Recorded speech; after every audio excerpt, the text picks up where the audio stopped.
प्रभु की स्तुति। आप इस चैनल को रोजाना सुनकर 1 साल में बाइबल पढ़ सकते हैं। Please subscribe and support. आज के बाइबल अध्याय। न्यायों की पुस्तक अध्याय 9। न्यायों की पुस्तक अध्याय 9। अबीमलेख का चरित्र। यरूब्बाल का पुत्र अबीमलेख शकीम को अपने मामाओं के पास जाकर उनसे और अपने नाना के सब घराने से यो कहने लगा, शकीम के सब मनुष्यों से यह पूछो कि तुम्हारे लिए क्या भला है? क्या यह कि यरूब्बाल के 70 पुत्र तुम पर प्रभुता करे, वा यह कि एक ही पुरुष तुम पर प्रभुता करे? और यह भी स्मरण रखो कि मैं तुम्हारा हाड़ मांस हूं। तब उसके मामाओं ने शकीम के सब मनुष्यों से ऐसी बातें कही, और उन्होंने यह सोचकर कि अबीमलेख तो हमारा भाई है, अपना मन उसके पीछे लगा दिया। तब उन्होंने बालबरीत के मंदिर में से 70 टुकड़े रुपए उसको दिए, और उन्हें लगाकर अबीमलेख ने नीच और लूचे जन रख लिए, जो उसके पीछे हो लिए। तब उसने ओप्रा में अपने पिता के घर जाके अपने भाइयों को, जो यरूब्बाल के 70 पुत्र थे, एक ही पत्थर पर घात किया। परंतु यरूब्बाल का योतान नाम लहुरा पुत्र छिपकर बच गया। तब शकेम के सब मनुष्यों और बेतमिल्लो के सब लोगों ने इकट्ठे होकर शकेम के खंबे के पास वाले बांज वृक्ष के पास अबीमलेख को राजा बनवाया। इसका समाचार सुनकर योताम गरिज्जिम पहाड़ की चोटी पर जाकर खड़ा हुआ और ऊंचे स्वर से पुकार के कहने लगा, हे शकेम के मनुष्यों, मेरी सुनो, इसलिए कि परमेश्वर तुम्हारी सुने। किसी युग में वृक्ष किसी का अभिषेक करके अपने ऊपर राजा ठहराने को चले।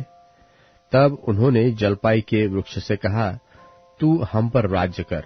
तब जलपाई के वृक्ष ने कहा, क्या मैं अपनी उस चिकनाहट को छोड़कर, जिससे लोग परमेश्वर और मनुष्य दोनों का आदर मान करते हैं, वृक्षों का अधिकारी होकर इधर उधर डोलने को चलूं? तब वृक्षों ने अंजीर के वृक्ष से कहा, तू आकर हम पर राज्य कर। अंजीर के वृक्ष ने उनसे कहा, क्या मैं अपने मीठेपन और अपने अच्छे अच्छे फलों को छोड़ वृक्षों का अधिकारी होकर इधर उधर डोलने को चलूं? फिर वृक्षों ने दाखलता से कहा, तू आकर हम पर राज्य कर।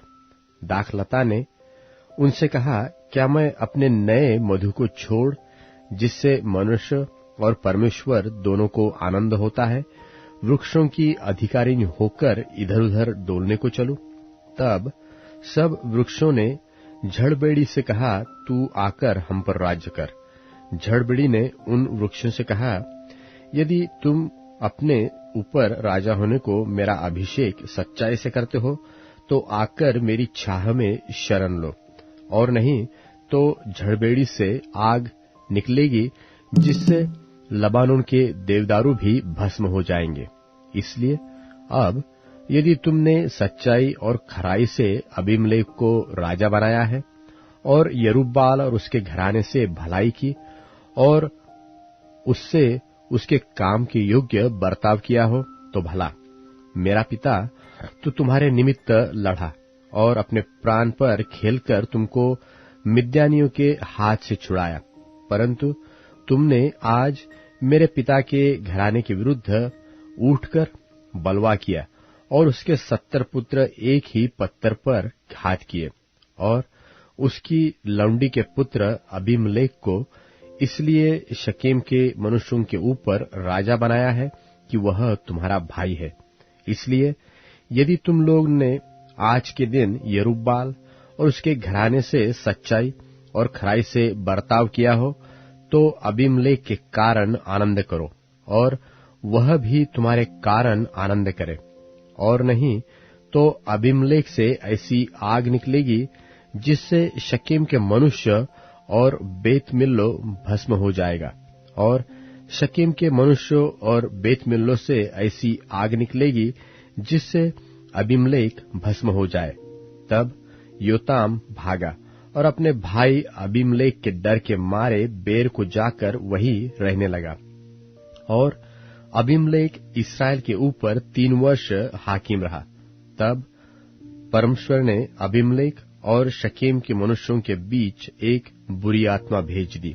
सो शकेम के मनुष्य अबीमेलेक का विश्वासघात करने लगे, जिससे यरूब्बाल के 70 पुत्रों पर किया हुआ उपद्रव का फल भोगा जाए और उनका खून उनके घात करने वाले उनके भाई अबीमेलेक के सिर पर और उसके अपने भाइयों के घात करने में उसकी सहायता करने वाले शकेम के मनुष्यों के सिर पर भी हो।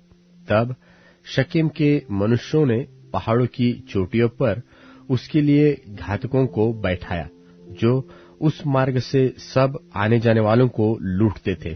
और इसका समाचार अबीमेलेक को मिला।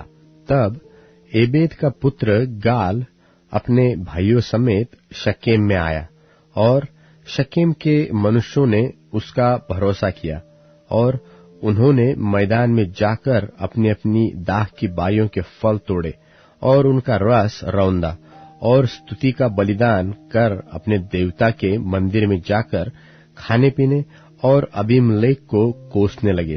तब एबेद के पुत्र गाल ने कहा, अबीमेलेक कौन है? शकेम कौन है कि हम उसके अधीन रहे? क्या यह यरूब्बाल का पुत्र नहीं?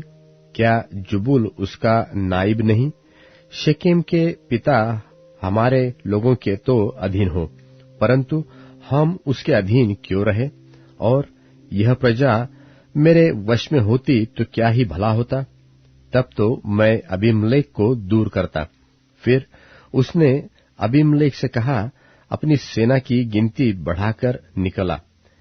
एबेद के पुत्र गाल की वे बातें सुनकर नगर के हाकिम जबूल का क्रोध भड़क उठा और उसने अबीमेलेक के पास छिपके दूतों से कहला भेजा कि एबेद का पुत्र गाल और उसके भाई शकेम में आके नगर वालों को तेरा विरोध करने को उसका रहे हैं। इसलिए तू अपने संग वालों समेत रात को उठकर मैदान में घात लगा। फिर बिहान को सवेरे सूर्य के निकलते ही उठकर इस नगर पर चढ़ाई करना, और जब वह अपने संगों वालों समेत तेरा सामना करने को निकले, तब जो तुझसे बन पड़े वही उससे करना। तब अबीमेलेक और उसके संग के सब लोग रात को उठ 4 झुंड बांधकर शकेम के विरुद्ध घात में बैठ गए। और एबेद का पुत्र गाल बाहर जाकर नगर के फाटक में खड़ा हुआ। तब अबीमेलेक और उसके संगी घात छोड़कर उठ खड़े हुए। उन लोगों को देखकर गाल जबूल से कहने लगा, देख, पहाड़ों की चोटियों पर से लोग उतरे आते हैं। जबूल ने उससे कहा, वह तो पहाड़ों की छाया है जो तुझे मनुष्यों के समान देख पड़ती है। गाल ने फिर कहा, देख, लोग देश के बीचों बीच होकर उतरे आते हैं और एक झुंड मोन्नीम नाम बांज वृक्ष के मार्ग से चला आता है। जबूल ने उससे कहा, तेरी यह बात कहाँ रही कि अबीमेलेक कौन है कि हम उसके अधीन रहे? ये तो वही लोग हैं जिनको तूने निकम्मा जाना था, इसलिए अब निकलकर उनसे लड़। तब गाल शकेम के पुरुषों का अगुआ हो बाहर निकलकर अबीमेलेक से लड़ा और अबीमेलेक ने उसको खदेड़ा और वह अबीमेलेक के सामने से भागा और नगर के फाटक तक पहुंचते पहुंचते बहुतेरे घायल होकर गिर पड़े। तब अबीमेलेक अरूमा में रहने लगा और जबूल ने गाल और उसके भाइयों को निकाल दिया और शकेम में रहने न दिया। दूसरे दिन लोग मैदान में निकल गए और यह अबीमेलेक को बताया गया, और उसने अपनी सेना के 3 दल बांधकर मैदान में घात लगाई। और जब देखा कि लोग नगर से निकले हुए आते हैं, तब उन पर चढ़ाई करके उन्हें मार लिया। अबीमेलेक अपने संग के दलों समेत आगे दौड़कर नगर के फाटक पर खड़ा हो गया और दो दलों ने उन सब लोगों पर धावा करके जो मैदान में थे उन्हें मार डाला। उसी दिन अबीमेलेक ने नगर से दिन भर लड़कर उसको ले लिया और उसके लोगों को घात करके नगर को ढा दिया और उस पर नमक छिड़कवाया। यह सुनकर शकेम के गुम्मट के सब रहने वाले एलबरीत के मंदिर के गढ़ में जा घुसे। जब अबीमेलेक को यह समाचार मिला कि शेकेम के गुम्मट के सब मनुष्य इकट्ठे हुए हैं, तब वह अपने सब संगियों समेत शल्मोन नाम पहाड़ पर चढ़ गया और हाथ में कुल्हाड़ी ले पेड़ों में से एक डाली काटी और उसे उठाकर अपने कंधे पर रख ली और अपने संग वालों से कहा कि जैसा तुमने मुझे करते देखा है वैसा ही तुम भी झटपट करो। तब उन सब लोगों ने भी एक एक डाली काट ली और अबीमेलेक के पीछे हो उनको गढ़ पर डालकर गढ़ में आग लगाई। तब शकेम के गुम्मट के सब स्त्री पुरुष जो अटकल 1000 थे मर गए। तब अबीमेलेक ने तेबेस को जाकर उसके सामने डेरे खड़े करके उसको ले लिया, परंतु उस नगर के बीच एक दृढ़ गुम्मट था। सो क्या स्त्री क्या पुरुष नगर के सब लोग भागकर उसमें घुसे और उसे बंद करके गुम्मट की छत पर चढ़ गए। तब अबीमेलेक गुम्मट के निकट जाकर उसके विरुद्ध लड़ने लगा और गुम्मट के द्वार तक गया कि उसमें आग लगाए। तब किसी स्त्री ने चक्की के ऊपर का पाट अबीमेलेक के सिर पर डाल दिया और उसकी खोपड़ी फट गई। तब उसने झट अपने हथियारों के ढोने वाले जवान को बुलाकर कहा, अपनी तलवार खींचकर मुझे मार डाल, ऐसा न हो कि लोग मेरे विषय में कहने पाए कि उसको एक स्त्री ने घात किया। तब उसके जवान ने तलवार भोंक दी और वह मर गया। यह देखकर कि अबीमेलेक मर गया है, इस्राएली अपने अपने स्थान को चले गए। इस प्रकार जो दुष्ट काम अबीमेलेक ने अपने 70 भाइयों को घात करके अपने पिता के साथ किया था, उसको परमेश्वर ने उसके सिर पर लौटा दिया और शकेम के पुरुषों के भी सब दुष्ट काम परमेश्वर ने उसके सिर पर लौटा दिए और यरूब्बाल के पुत्र योताम का शाप उन पर घट गया। न्यायों की पुस्तक अध्याय 10। न्यायों की पुस्तक अध्याय 10। तोला और याईर के चरित्र। अबीमेलेक के बाद इस्राएल के छुड़ाने के लिए तोला नाम एक इस्साकारी उठा। वह दोदो का पोता और पुआ का पुत्र था और एप्रेम के पहाड़ी देश के शामीर नगर में रहता था। वह 23 वर्ष तक इस्राएल का न्याय करता रहा, तब मर गया और उसको शामीर में मिट्टी दी गई। उसके बाद गिलादी याईर उठा।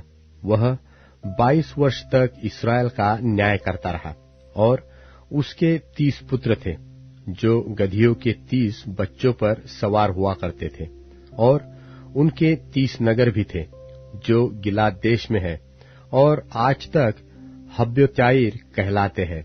और याईर मर गया और उसको कामोन में मिट्टी दी गई। तब इस्राएलियों ने फिर यहोवा की दृष्टि में बुरा किया, अर्थात बाल देवताओं और अश्तोरेत देवियों और आराम, सिदोन, मोआब, अम्मोनियों और पलिश्तियों के देवताओं की उपासना वे करने लगे और यहोवा को त्याग दिया और उसकी उपासना न की। तब यहोवा का क्रोध इस्राएल पर भड़का और उसने उन्हें पलिश्तियों और अम्मोनियों के स्वाधीन कर दिया और उस वर्ष से इस्राएलियों को वे सताते और पीसते रहे। वरन यरदन पार एमोरियों के देश गिलाद में रहने वाले सब इस्राएलियों पर 18 वर्ष तक अंधेर करते रहे। अम्मोनी यहूदा और बिन्यामीन से और एप्रेम के घराने से लड़ने को यरदन पार जाते थे, यहाँ तक कि इस्राएल बड़े संकट में पड़ गया। तब इस्राएलियों ने यह कहकर यहोवा की दोहाई दी कि हमने जो अपने परमेश्वर को त्याग कर बाल देवताओं की उपासना की है, यह हमने तेरे विरुद्ध महा पाप किया है।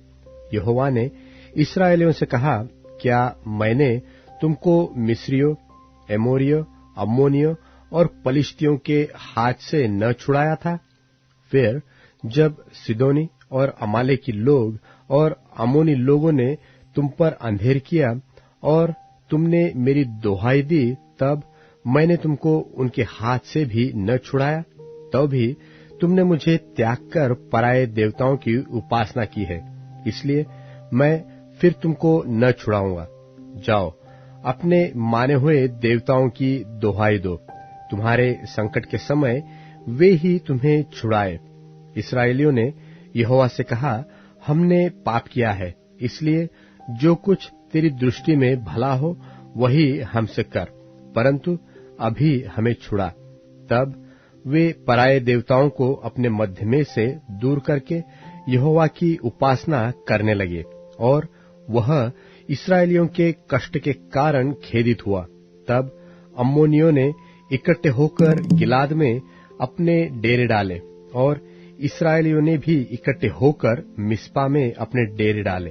तब गिलाद के हाकिम एक दूसरे से कहने लगे, कौन पुरुष अम्मोनियों से संग्राम आरंभ करेगा, वही गिलाद के सब निवासियों का प्रधान ठहरेगा।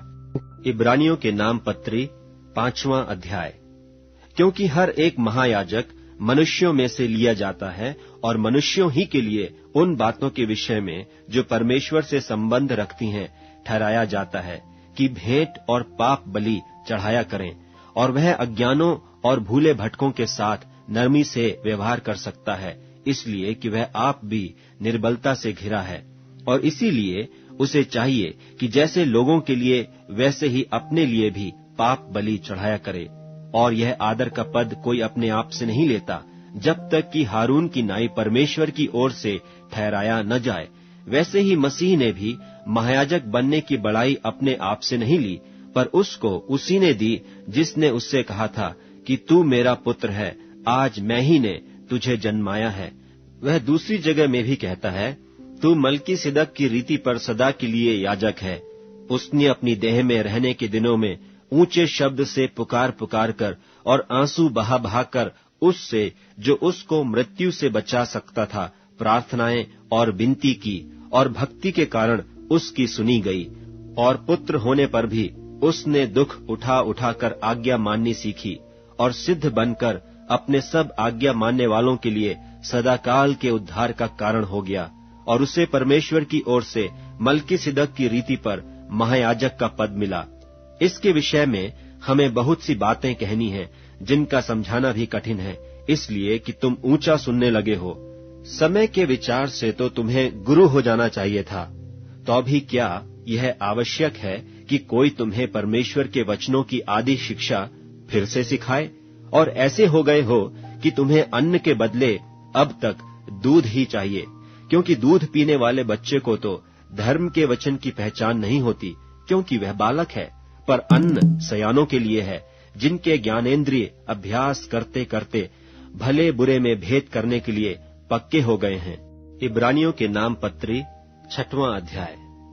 इसलिए आओ, मसीह की शिक्षा की आरंभ की बातों को छोड़कर हम सिद्धता की ओर आगे बढ़ते जाएं, और मरे हुए कामों से मन फिराने और परमेश्वर पर विश्वास करने और बपतिस्मों और हाथ रखने और मरे हुओं के जी उठने और अंतिम न्याय की शिक्षा रूपी नेव फिर से न डालें।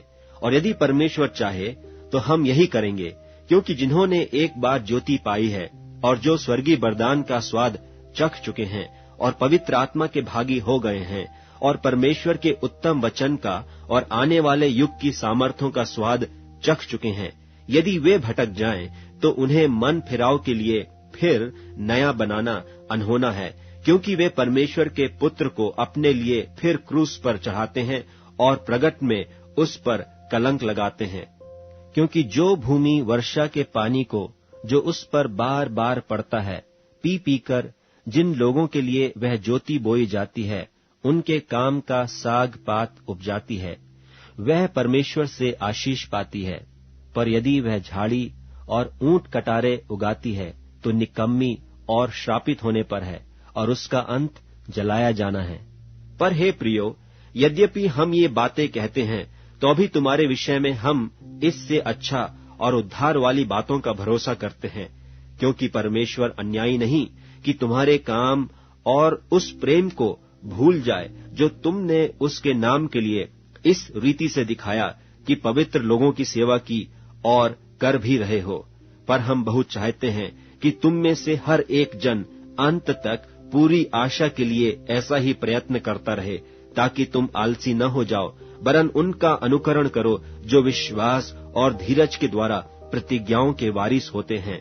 और परमेश्वर ने इब्राहिम को प्रतिज्ञा देते समय जबकि शपथ खाने के लिए किसी को अपने से बड़ा न पाया, तो अपनी ही शपथ खाकर कहा कि मैं सचमुच तुझे बहुत आशीष दूंगा और तेरी संतान को बढ़ाता जाऊंगा।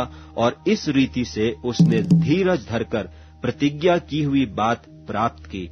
मनुष्य तो अपने से किसी बड़े की शपथ खाया करते हैं, और उनके हर एक विवाद का फैसला शपथ से पक्का होता है। इसलिए जब परमेश्वर ने प्रतिज्ञा के वारिसों पर और भी साफ रीति से प्रकट करना चाहा कि उसकी मनसा बदल नहीं सकती, तो शपथ को बीच में लाया, ताकि दो बेबदल बातों के द्वारा, जिनके विषय में परमेश्वर का झूठा ठहरना अनहोना है, हमारा दृढ़ता से ढाढ़स बंध जाए, जो शरण लेने को इसलिए दौड़े हैं कि उस आशा को जो सामने रखी हुई है प्राप्त करें। वह आशा हमारे प्राण के लिए ऐसा लंगर है जो स्थिर और दृढ़ है और पर्दे के भीतर तक पहुंचता है, जहां यीशु मलकीसिदक की रीति पर सदाकाल का महायाजक बनकर हमारे लिए अगुआ के रीति पर प्रवेश हुआ है। भजन संहिता अध्याय 111। भजन संहिता अध्याय 111। यह की स्तुति करो। मैं सीधे लोगों की गोष्ठी में और मंडली में भी संपूर्ण मन से यहोवा का धन्यवाद करूंगा। यहोवा के काम बड़े हैं, जितने उनसे प्रसन्न रहते हैं वे उन पर ध्यान लगाते हैं। उसके काम विभयमय और ऐश्वर्यमय होते हैं, और उसका धर्म सदा तक बना रहेगा। उसने अपने आश्चर्य कर्मों का स्मरण करवाया है। यहोवा अनुग्रहकारी और दयावंत है। उसने अपने डरवैयों को आहार दिया है। वह अपनी वाचा को सदा तक स्मरण रखेगा। उसने अपनी प्रजा को अन्य जातियों का भाग देने के लिए अपने कामों का प्रताप दिखाया है। सच्चाई और न्याय उसके हाथों के काम हैं। उसके सब उपदेश विश्वास योग्य है। वे सदा सर्वदा अटल रहेंगे। वे सच्चाई और सीधाई से किए हुए हैं। उसने अपनी प्रजा का उद्धार किया है। उसने अपनी वाचा को सदा के लिए ठहराया है। उसका नाम पवित्र और भय योग्य है। बुद्धि का मूल यहोवा का भय है। जितने उसकी आज्ञाओं को मानते हैं उनकी बुद्धि अच्छी होती है। उसकी स्तुति सदा बनी रहेगी। अब Amazon music, tune in, Spotify और YouTube म्यूजिक में उपलब्ध है। Please follow it.